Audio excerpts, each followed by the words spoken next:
Welcome to the Piston Fanatic. I'm your host, Dave Dalton, and I'm excited to share my passion and perspective of our Detroit Pistons as we go on this fantastic voyage together. I've been a diehard Piston fan since the days of Dave Bing and Bob Lanier.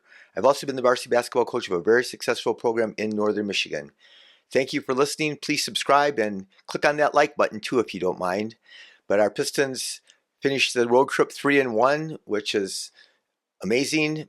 But we lost tonight to the Denver Nuggets, 134 to 121, and it was a 6-point game at halftime.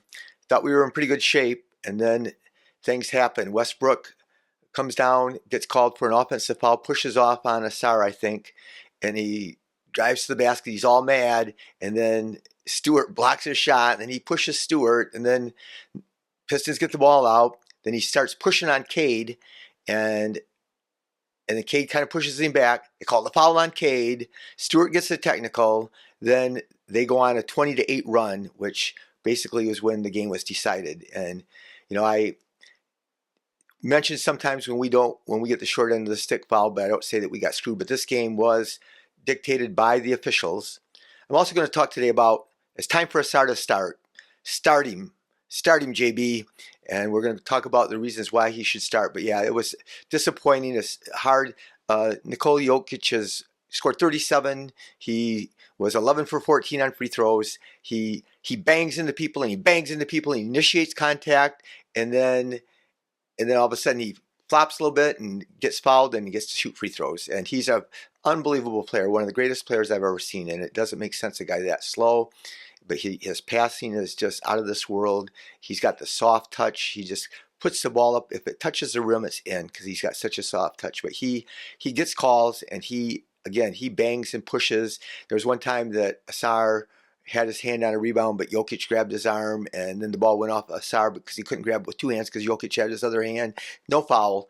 But the game again, all the game turned around. And Westbrook is an idiot. He is an idiot. He's a reason. There's a reason his teams don't win. He's so gifted. He's so talented. He plays so hard, and I admire him for that. But there's a reason why nobody wants him. Why he's been traded for 5 or 6 different teams, and he's getting paid. I don't know if he's getting paid the minimum, probably a little bit over the minimum, but nobody's going to give him money because he's not a smart player. He's a stupid player, but then he's very emotional, and he turned the game around, and the refs let him. They let him. And the Pistons got to be more mature. The Pistons got to handle that, better than what they did, obviously. And we got a young team, but it still is real frustrating as a fan to watch him be an idiot and get away with it. And then he gets the call for pushing Cade, and then we get the technical, and he's out there yelling at the refs, and Jokic yells at the refs. And, it was a frustrating night. They shot obviously a lot more free throws than we did. But that wasn't the reason. The reason is that they just got those calls, and that one stretch really dictated the game. In the third quarter, they shot unbelievable number of free throws. I wrote it down somewhere, but I can't find it right now. But anyway, it was disappointing. And yeah, the Nuggets were 16 for 19 on free throws in the third quarter, which was when the game was decided. Another big story was, though, our bench came in there, and I love the way these guys play. We came in there and we kind of like gave up, and we play Wendell Moore, who always plays well when he gets a chance. Ausar, Holland, Reed, and Sasser, and they cut the game way down from, it was a huge lead, and they cut it down, and they were real active and aggressive, and they had Denver sweating there for a while. But yeah, it was not meant to be. It's not time to overreact. We tend to overreact with every win and every loss, and this was disappointing. And a couple of things I want to talk about, though. When I say Ausar should start, it's not because all of a sudden we lose this game. I've been feeling this way for a long time. He's had to get in shape better, but he makes so many things happen. He's such a great defender. He gets his hands, even when he doesn't get offensive rebounds, he tips them out. He got a bunch of offensive rebounds tonight. He got 4 offensive rebounds tonight, but he got his hands on lots of other ones. And sometimes we ended up getting the ball, even though he didn't get credit for the offensive rebound. Plus, he gets steals. He makes things happen. He drew that charge on Westbrook, but again, it's just not. I'm not a I was a Tim Hardaway hater. I'll freely admit that. When I watched him play from a distance, not watching him play all the time, I felt like he just shot bad shots all the time. My opinion was he felt like he was an all-star, but when he wasn't talented enough to be an all-star. So, if he just shot his good shots, he'd be okay. But now he's shot good enough for the Pistons, even like tonight in the last couple games. Tonight he only played 18 minutes. He was 2 for 3 and 1 for 1 on threes and 3 for 3 on free throws. That's really great. But he just doesn't do things. There's times when he can get beat off the dribble real easy, and he's not going to get you rebounds or assists, or he's not going to get you loose balls. There was a time when he should have had a ball that was tipped out and it was right near him, and he just didn't even go after it. But it's more about Ausar is better. And I still think there could be games when you play Tim Hardaway lots of minutes. If he gets off to a good start, if he's rolling, play him. But it's time for Ausar. If he can do it, I don't know what his conditioning is like or his health is like, but if possible, I just want to see the guy play 30 minutes. And the other thing is Tobias. He struggles and he can't move. I mentioned it last game. He gets taken off the dribble. When he gets double teamed, he can't get rid of the ball, and he tries to play isolation basketball, and he's okay at it sometimes, but he's not going to get loose balls. He's not good in transition. He's not good on defense, and we can play Holland. And again, if Tobias gets it rolling, but he hasn't been rolling all year. He hasn't. Him and Hardaway hasn't. Tobias is averaging 13 points, 6 rebounds, and so for his career. He's averaged 13 points this year, but his career he's averaged 16 points a game, and he's shooting 43% from the floor. And for his career he's 48%. He's shooting 32% on threes, which for his career he's 37%. And again, his defense isn't that good. So Holland just makes things happen. So if Holland's having an off game and Tobias is having a good game, play him more. But again, I really think JB, and I understand it. I was a coach, even a high school coach. You need to show your seniors some respect, and you got to be. The locker room situation is a little bit tricky, but I think that those two young guys can play more minutes than what they've been playing, and the older guys can play less minutes than what they're playing. But their play should dictate it to some degree. There's a couple other things that happen. Like it's happened like 4 times this year with Jaden Ivey. Tonight he's 7 for 9, 2 for 3 on threes, 1 for 1 on free throws, and he gets benched. And this has happened in other games. And then all of a sudden they decide they're going to play Sasser. And Sasser, I like the way he plays, but he came in there in the third quarter and he gave up 2 quick turnovers for dunks. But that's not the problem. Even to give Sasser, he's played relatively well all year, but it just seems like Ivy's the one that gets benched when things don't go right. Just like many of you, you hate Duran's guts, and I said I can understand to some degree that he doesn't always play hard, and sometimes he stomps around like he's the Incredible Hulk, but he's out there.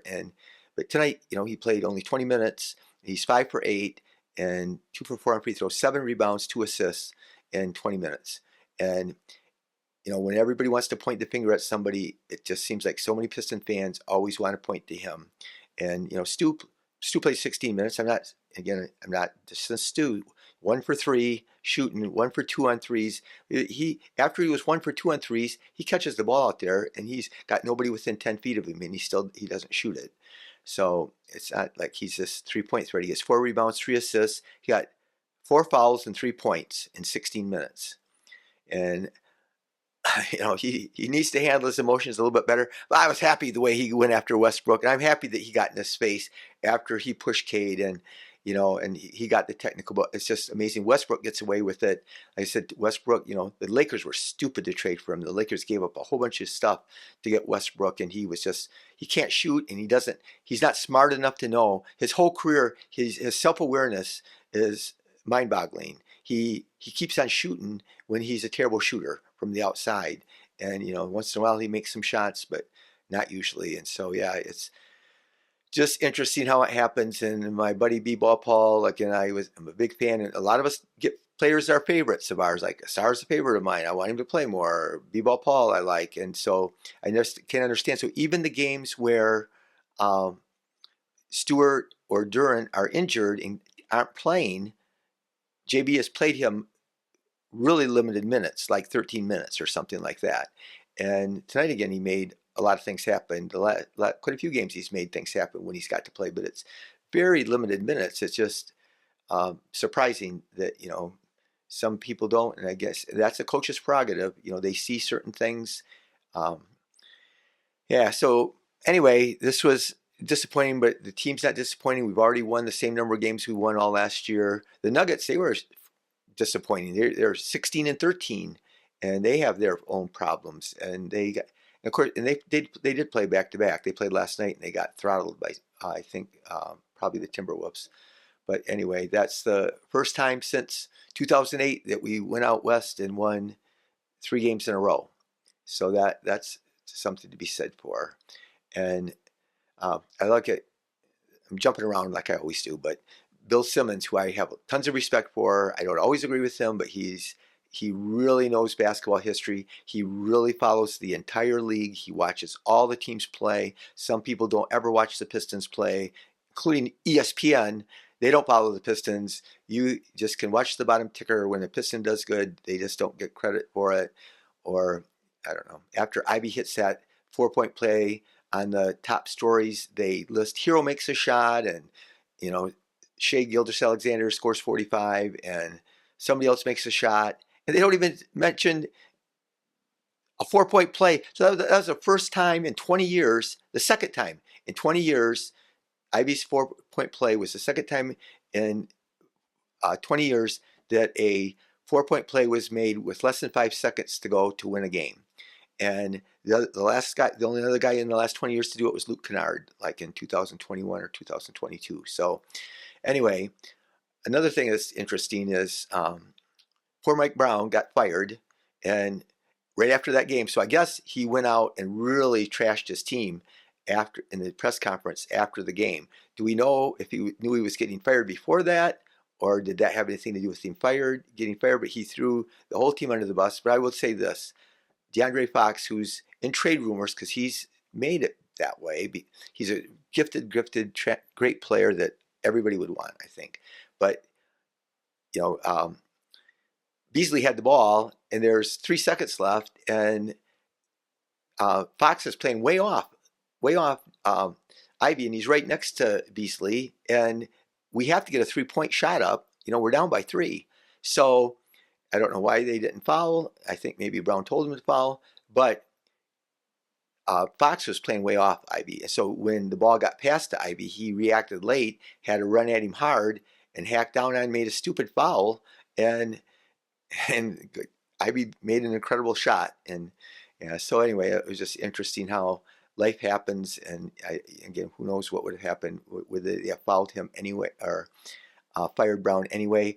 Ironically, this has happened. I've seen it so many times in my fanhood of the NBA that a coach wins Coach of the Year. So Brown won Coach of the Year 2 years ago and got fired, 2 years later. And just like Dwayne Casey, who was our coach, the year we hired him, he got Coach of the Year, and then at the end of that season, he got Coach of the Year. He got fired, and then he came over to the Pistons coach. I've seen it happen. It happened with Rick Carlisle when he was the Pistons head coach. He got Coach of the Year. He got fired. We had a guy named Earl Lloyd that got Coach of the Year once for us, and then he got fired a couple years later. But it's happened throughout NBA history. So anyway, I've talked a lot about the box scores, and I've said a lot of the different players, but Cade didn't have a great game. But like I said, I really respect Bill Simmons, and Bill Simmons says that Cade's an all-star. This is even bigger. He's a top 25 player. So I guess that puts you in all-star if you're a top 25 player. But we can think that 25, because he was ranked by ESPN like 67th, before the year started. And when you start counting and naming off players, it's always surprising how many great players there are in the NBA. And so a lot of people think that, top 25 is not that high. But when you start naming them off, you're naming all great players to get to 25. Even surprising how good it gets up to when it gets 30 or even 40, how many really good players and how hard it is to rank players. But he said that Cade's an all-star and Detroit's in solid shape. That was his take on Cade. So my boy Cam Whitmore, 27 points in 27 minutes the other day, and I'm not saying because I love Ausar, and so I don't know, but Cam Whitmore can play, and at the time I thought he was a better shooter, which he is a lot better shooter. But I just want to see Ausar the rest of the year if he's capable of playing 30 minutes, at least 28 minutes, and I think he should start. And I think that you know I don't think we have that much to lose. I don't think, but I just think that JB really respects veterans, and I think he doesn't want to rock the ship. He doesn't want to hurt Hardaway's feelings or Tobias's feelings because he respects them because they've been good leaders and they have fought hard and they've played hard, and and but I think they're limited. Their mobility is limited. It's just like I said in the Suns game and the Lakers game. Those teams are bad in transition. They're not going to get the 50-50 loose balls. They're not going to rotate on defense as fast. There's a reason that these older teams lose, and it's happened. I've watched it happen throughout NBA history, even including when the Pistons beat the Lakers in 2004, and they had all these Hall of Famers. They had Gary Payton Jr., and they had besides Kobe and Shaq, but they had these Karl Malone, and they had some other older players on that team. But they were talented at once, but once you get at a certain age, when the Nets traded and got they got Paul Pierce and they got Kevin Garnett and some guys, some older players, but they just weren't good. Just older players just tend not to be able to move as fast, and so you can have a couple of them on there, but it's still a young man's game. And just like you got to see when we threw out that lineup when we were losing so bad tonight, and we threw out all those young guys, Moore and Ausar and Holland and Reed and Sasser, and they got after it. They were making things happen. They were getting steals and stuff and getting offensive rebounds, and they were just everywhere. So I think I mentioned just about everybody. Beasley, he had an off night, but he played 19 minutes. He was 5 for 11, 3 for 9 on threes, and scored 14 points. Cade shot bad. He shot good from the floor, but he shot terrible on threes. But here's always the thing that's harsh on threes, and he was only 1 for 8. But for sure, one of them was like a half court shot that he took at a buzzer. Another one was when Hardaway messed around with the ball and all of a sudden throws it to Cade at the end of a shot clock, and so Cade has to force up a highly contested shot because the shot clock was about to go off. And another time Cade happened. That happened twice where Cade had to shoot shots at the end of the shot clock. So 3 of his misses were, predictable, I would say. So, but B-Ball Paul tonight, so he was 12 minutes only, 2 for 5. He can knock down the jumper, but he had 4 steals tonight, 7 points, 2 rebounds, 3 assists, and he does make things happen. And so it was a disappointing game. It was a frustrating game, and it was another late game. So I'm not going to be disappointed that now that they're not on the West Coast trip anymore. But Murray was on fire. Murray scored 21 points. He's had a bad year, mediocre year. A lot of people have criticized him, but he had 21 points in the third. And Porter Jr. he can shoot, and he had 26 points, and he can really shoot the three, and he's like 6'11", and so he's got a quick release, and it's hard to guard. But I saw somebody suggesting that we trade for him, but who are we going to trade that they want? And it's just like, even some people suggest that Denver should trade Porter Jr. for Jimmy Butler, but is that going to make Miami a better team and all excited and a winning team all of a sudden just to trade for him? I just say the same thing. People say trade Butler to Phoenix for Bradley Beal, and Bradley Beal played really well against us, but he is always injured. He can't play defense that well. He's not that quick or that fast, and he's got a guaranteed huge contract, and it's guaranteed, which there's only 2 guaranteed contracts in the whole NBA, so you're stuck with him, but he's not going to make you better than Jimmy Butler. So whenever anybody makes trades, there are all these trades that people want to make, and I talk about this constantly. two teams have to be involved. Just because works under the salary cap that you want to make a trade. I suggested we trade Fontecchio. We don't hardly play him. He played 13 minutes. He had a bad game tonight. But a team like New York, who has no depth and no money under the salary cap, he makes, I don't know if he makes $6 or $8 million. Tech does, and same thing with Philadelphia. They're a little short on the bench, and all those guys could use a small forward, a 6'8" guy that can shoot the three. And I think if he got in the right situation and got more chances, he would do better. And I think that would be a trade. But what do we get for him? I don't know what anybody's going to give us for him. So that's the other thing to consider before you want to make a trade. So anyway, I've been rambling a lot, and I said a lot of stuff here, but I didn't, everything. It's really hard. I'm going to just tell you, it's not easy to just try to write down all your thoughts and try to hurry up and jump on, because then it takes me like an hour to upload and download and have it edited. YouTube has to edit it, and it takes like almost 45 minutes for them to go through it and edit it so I can get it out there to you. But I just really want to thank you for listening. We got a whole lot of home games coming up. So we have 6 of our next 7 games are at home, and 8 of the 10, our next 10 games are at home. And so we got some really winnable games, and we're playing well, and we got an exciting, fun young team to watch. It'll be interesting. It still seems like I would love to see Ausar start. I don't think he'll do it, because I think he respects those older guys, especially Hardaway, too much. But anyway, thank you for listening. Be the reason that somebody feels cared for and listened and heard, and go Pistons.